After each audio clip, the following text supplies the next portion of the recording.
YouTube, welcome back to the channel. I'm your host TKK and we are back with another video.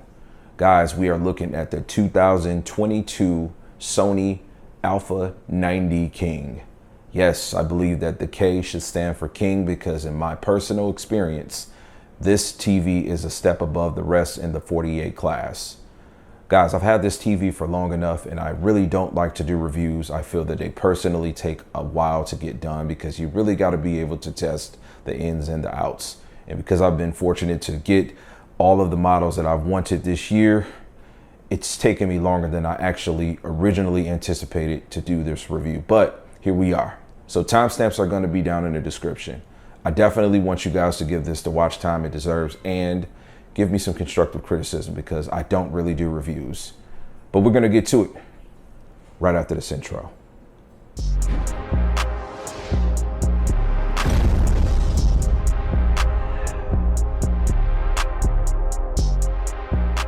All right, guys, so the A90K is manufactured in two different sizes. I have it in a 48 class.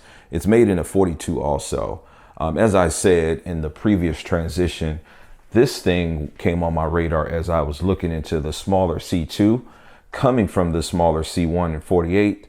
And I just said, man, look, this is going to give me everything that I want. So just giving you a good walk around the TV, right? It's got this grid-like aesthetic to the back of it that pretty much follows suit after the A95K and a few of the other Bravia models for 2022. I love the aesthetic of it, guys. Pretty darn good. Packaging does include a couple of extra pieces to give it more consistency. So this guy kind of fits in there like that. This guy fits there like that. So once you get everything connected, that's it. Unfortunately, this television does not feature a removable power cable. So although it's not soldered on, you do actually have to take apart the panel or the actual set to get that cable removed if it were cut or anything like that. Some like it, some don't. Personally, I like the removable AC power cables.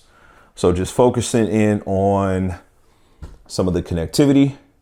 From left to right, you've got cable antenna coax. You've got the Ethernet port or LAN. You've got your optical. You've got your RS-232C. Then you've got your HDMI connections. Now this TV is going to be like every other Sony TV as of date. You're only going to have two HDMI 2.1 and two that are 2.0. So 4 and 3 are going to be capable of giving you 4K at up to 120 hertz. 2 and 1 are not. However, Dolby Vision is a feature. You do need to go into the HDMI input settings and select enhanced format. That is something that many subscribers taught me that I thought was not possible. The TV does feature two HDMI ports that are 2.0, as I said, and it does also feature two USB ports. Those both ports are 5 volt. So that's something that all Sony TVs give you. This one, unfortunately, only gives you one. Unlike the other larger Sonys, you also do not get the center speaker functionality. Maybe there's an adapter there. It's not included in the packaging, at least in the United States. Bought my TV brand new and there's nothing there. So if you wanted to use this as a center speaker, even though it's labeled there, I'm not sure how you'd be able to do that. Nothing that's in the package allows you to do that. You do have a mic on and off. That's pretty common for these Google TV options, I suppose. So yeah, guys, your second USB's there and there. The base is pretty nice and clean with this television. They do give you two mounting options for the base. There's one for you to lay it flush like it is, and there's an option for you to be able to elevate it a little bit. When you elevate it, in my opinion, it's not large enough for you to be able to put like a sound bar or anything there. But when this is flush like I have it, you absolutely cannot fit anything under there. So it's just making sure that you have a space where you know that you're not going to need to get under. The only thing you can get under here is like a card, something of that sort. but it's a pretty attractive base in my opinion. Doesn't add a ton of weight to the TV overall, not like the Alpha 95 King does, but yeah. And this TV is mountable. 100% you can mount the TV.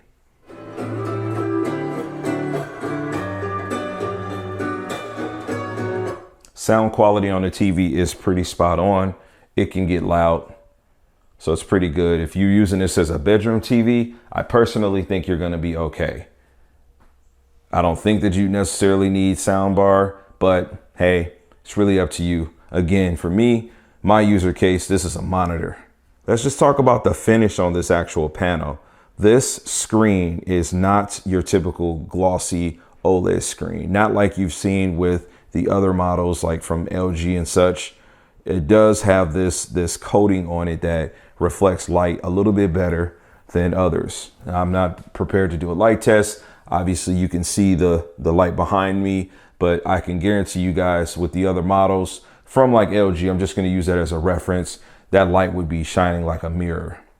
Some people think, I've read this in the comments, this is how I'm gauging this, that this reduces the picture quality. For me personally, again, in my user case, it's phenomenal. Using this as a monitor is really good for me with this semi-gloss, semi-matte finish. All right, so let's get down to the meat and potatoes on picture quality with this thing. It looks absolutely phenomenal. I did some comparisons with this versus my C2 OLED with stills because I didn't know what kind of content I could play on YouTube without having any issues. I've also compared it with my C1 OLED that I have in 77. And what I found to be true was that this thing in some cases has brighter highlights than both of those TVs. Now, while I don't unfortunately have like the official nit rating on this particular TV to talk to you about how officially, man, look at that steak. God almighty. You know, I will tell you guys that, you know, this thing just looks absolutely phenomenal. So with all the different picture settings that you do have within it, I feel like they have given you exactly what you would need out of a 48 class, which is why I personally think that it is like the best option that you could go after, especially if you find yourself to be like a picture quality enthusiast. And I just want to say the biggest thing about this being like a master series is that like out of the box, it feels very well calibrated. Like there's not much that you have to do with this TV. The operating system makes things pretty simplistic. Hitting settings puts you in a position where you can just automatically do a quick select of a preset. Vivid is what I currently have this on. Obviously, it's running the default content that, you know, is 4K. This is all Sony's content that I've been running. Putting this thing on cinema, it just gives you such a nice warm setting. Now, I do have this tampered with to my liking, so this is how I typically watch my content. It's just amazing. It's nice, it's warm, it's just everything looks so good on this thing. The shadow details are pretty well. The blacks are really nice. Nothing seems like it's overly crushed. It's just, it's an all-around good package. I mean, I don't really know what to say. You know, I feel like the TV just, it gives you the right amount of highlights where there's not much to be desired. I mean, I don't know what I could personally want more out of a 48 class besides it being quantum dot, which obviously I think that at this juncture, if there were a smaller quantum dot, the prices probably would be higher on it. But the fact that I know that I have no blooming at all when I am actually using this as a PC monitor for gaming, it's what I love the best. It is absolutely just a really, really good package, guys. I can't stress that enough. Picture quality of this thing gets like a 9. And I only say a 9 because I've seen what Sony can do with quantum dot OLED. All right, so let's get down to the real meat and potatoes, man. Let's talk about some gaming, because honestly, this is one of the things I like about this TV, but it's also, in my opinion, where it has the biggest opportunity. Now, I say that because there are certain brands that offer you other features that just are not going to be present for this. But one of the most crucial and critical, as I said with this, you do have two HDMI 2.1 ports. That is going to be port 4, port 3. Those are going to net you access and ability to be able to do 4K at a full 120 hertz. In order to make sure that you have this working 100%, you want to go down to settings. So you want to hit settings, go all the way to the left. You want to be at channels and inputs. From there, you guys want to make sure that you go down to external inputs. From there, you want to go down to HDMI signal format. From here, guys, 1 and 2, again, 3 and 4 tell you, and this really confused me with the Alpha 95 King that I just got in 65 class, but thankfully I've got some great subscribers that are on here coaching me through this stuff, and sometimes I don't know everything. So you see how this says, part 3 says enhanced format Dolby Vision. This led me to believe that enhanced format and standard format did not do that, right? So with 1 and 2, you do have the ability to have Dolby Vision if you're using like a Fire Stick, or if you have USB loaded HDMI or HDR Dolby Vision content. You got to make sure that this is checked. But for the gaming piece, ports 3, ports 4 are going to get you the enhanced format VRR. You can't select multiple of these. It's going to be one or the other. When you select VRR, the screen is going to black out and it'll come back up. It's only with this, guys, that you can go into the default Windows settings and the default graphical settings, and you can turn variable refresh rate on with Windows. I have found that if you do that, then you will have no issues with turning HDR on with games. You'll have no issue with going into the NVIDIA control panel. Granted, you're using an NVIDIA graphics card like I am. This particular build is using an RTX 3090 Ti. So all the bells and whistles turned up. I like to be able to play. Make sure that you guys select this HDMI signal format so that you can get the most out of what you need to if you're doing a gaming PC or the console. All right, so one of the things that makes this a smart TV is that the TV will recognize when it's supposed to have its preset modified and adjusted, and it will do so. We can see this by hitting settings. We know that we have this set on game mode. It's fixed. When you turn variable refresh rate on, this is a gaming feature, guys. You would not turn VRR on for something else. In this instance, it's going to tell you that you're in game mode. So we're not on cinema, we're not on graphics. From here, you can go ahead and tweak your settings. Now, I've got my game preset adjusted to pretty much look the same as my cinema. I got some things altered. My cinema's a little bit more warm, but the gaming works just fine for me, guys. So the TV's automatically going to detect the source. If it's got VRR on for that particular HDMI input, then it's going to modify that automatically. All right, guys, so some of the things that this TV is missing that you do get from Samsung's S95B, as well as the platforms that LG has within the C1, C2, and the G2, the G1 lineup, pretty much their 2021 and their 2022 lineup, is the ultra wide support. Now, if you're playing a game like God of War, this game has a setting in it where you can push it to 21:9 aspect ratio. You're not going to get the full 3040 by 2160, but you are getting 3040 by 1620, which is pretty damn good. LG has a 38-inch ultra wide monitor that works really well. I do have that panel, and so this resolution is actually nice and tight, and you are actually seeing more on the screen. However, the TV in itself doesn't have like an ultra wide functionality. Now, you guys, you can force ultra wide, if you will, kind of like you did on the C1, but it's a default setting within the C2, the G2, as well as the S95B. Those TVs have ultra wide built into them, so it works really, really well. It's like it's implemented to work for them, whereas with this, you'd have to kind of sort of force. And so for some people that could be a miss, but you know, again, I don't think it's that big of a deal, because you do, at least if the game natively supports 21:9, you have the ability to take advantage of it, and it looks nice and crisp. Outside of that, you do not get a game optimizer. You don't get a game bar. You don't get anything like that. So there's nothing really about the TV that makes you feel that it is designed to cater towards gamers.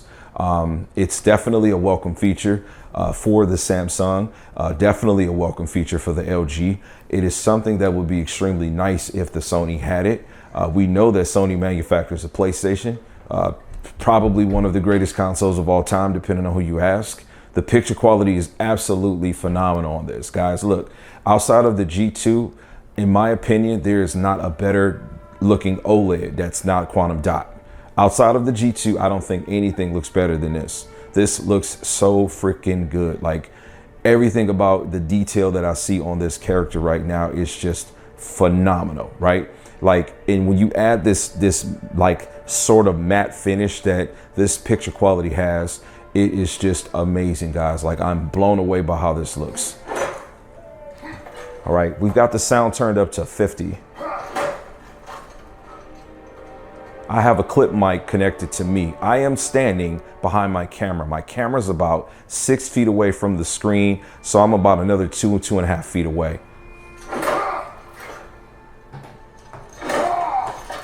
Look at the detail. This is just amazing.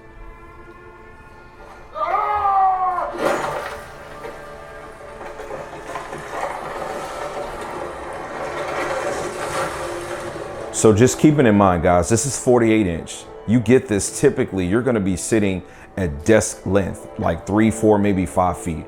I am sitting about 9, I'm standing about 8, 9 feet away from this, and it's absolutely phenomenal. The detail is really, really well. It's tight, it's sharp, the colors look good. You know, without you having like a S95B, or dare I say, an Alpha 95 King standing next to this thing, you know, I don't think that you guys would feel as if this is not a good enough picture quality. This is really, really, really done well. I'm not going to really sauce this video up with watch time on God of War. We've done enough of that. I recently put the A95 King outside on the patio for you to check it out. I'll put a link there now. There's a card. You can go ahead and click that if you want. But let's move past this point. Guys, since we're on the subject matter of PC and gaming, let's just talk about text. In my personal opinion, everything looks really good on this. I don't know how close you guys get or what it is about, you know, text and how they look for people. You know, maybe there's something about looking at certain texts that bother people. In my opinion, I'm not going to stand here and stare at a computer screen all day. So I'm not the best person to ask about that. But whenever I'm reading anything on this, everything looks pretty good to me. You know, so I don't know how I could test this. If you guys happen to have any questions about text or fonts or anything like that that you need me to look into, I would be more than happy to respond to you down below in the comment section in regards to that. But I can tell you that for me, text looks fine for this. Again, using this on a desk, on an IKEA desk, sitting about 5 feet away from it, everything looks really nice and sharp to me. All right, man, let's get down to some fine talking points. This is probably going to be my most favorite part of this video because this is where I'm just going to be able to freestyle and just try to keep it real. Everything up to this point has been me trying to script and get you some content. I don't know how this looks, but I guarantee you in person, none of this looks blown out. Camera aside, this all looks really nice and tight. Is this TV worth it? It's really, really hard to say because this thing retails for $1,500. And so right now I've seen it on sale for $13.99, so $100 off. $14.99 is its retail cost in the United States. Man, there's a lot of stuff you can buy for $14.99 when it comes down to a television or a monitor. In the United States, we like to have big TVs. You literally can get a TV 3 times its size almost for half the cost. Seriously, depending on the time of the year. Is it going to look like this? Absolutely not. At the same time, you can buy a super high-end monitor like the Samsung G8, which I recently featured on the channel. We're going to be doing a review of it pretty soon. It costs the exact same, and I've seen it cheaper than this. But this TV does not reinvent the wheel. However, they have definitely stepped into a space that it seems like nobody else is going to be able to tap into. 48 class, 42 class. I can't verify if the 42 is exactly the same panel technology, but from what I see, it's a master series. So out of the box, it's got to look pretty spectacular. This thing is phenomenal. It sounds good. It handles gaming good. It's not the best for gaming, but it definitely is good enough. I don't think it's going to put anybody that is a continuous casual gamer in any kind of a disarray where they can't confirm and do what they need to do. You guys that's looking to play games like Call of Duty, games like whatever you want to play. I don't want to sound ignorant throwing titles out people don't play. You may not want to get this. It's a very expensive investment to get just for gaming, but gaming aside from content creating and watching movies and film, it's a great addition to this thing. So it's a really, really super package that is premiumly built. There's no bends, no cracks, anything like that. It sounds great. Like I said, the bass is nice. It's just everything feels great. And that's something you're looking to get from Sony. It's definitely creme de la creme, like the best of the best in its class that you can get. The people that know, they know, and they'll go for this TV. I don't know that I can recommend this to the average Joe or the general consumer, but this thing is really nice. Now, if I was to be honest with you, and if I was not as enthusiastic as I am, I would definitely tell you to wait till around the holiday season to see if you can catch this, or maybe even next year, try to catch this thing on a clearance. Maybe when it's like $900, $800, that's going to be a really good steal because there's nothing on this planet this size that looks this good. Let me know what you guys thought about this. Seriously, I don't really like to do reviews like I said in the beginning of the video, but leave comments below. I'm going to catch you guys on the next one. Peace. God bless. Max love.